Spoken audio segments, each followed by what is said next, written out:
তিনি আর কেউ নন, বিশ্ব নবী মুহাম্মাদুর রাসূলুল্লাহ।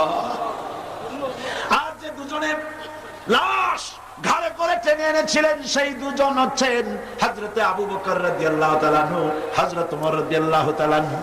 পাশে লাইট ধরে চারাক ধরে যিনি দাঁড়ানো তিনি হযরত বেলাল রাদিয়াল্লাহু তাআলা আনহু। হযরত ইবনে মাসউদ রাদিয়াল্লাহু তাআলা আনহু পাশে বসে কেঁদে কেঁদে বলেন, আরে আজকে যদি এই কবরে আব্দুল্লাহর লাশ না হয়ে যদি আমার লাশটা হতো, আমার ভাগ্যটা খুলে যেত।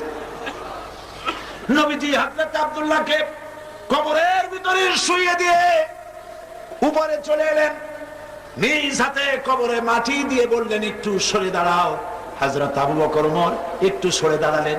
নবীজি এবার নিজের দুইখানা হাত মোবারক কবরের দুই পাশে দিয়া বলছেন, রব্বুল আলামিন, আজকের মাগরিবের রক্ত পর্যন্ত আমি নবী মুহাম্মদ সাল্লাল্লাহু আলাইহি ওয়াসাল্লাম আব্দুল্লাহর প্রতি খুশি ছিলাম। আল্লাহ তুমিও আব্দুল্লাহর প্রতি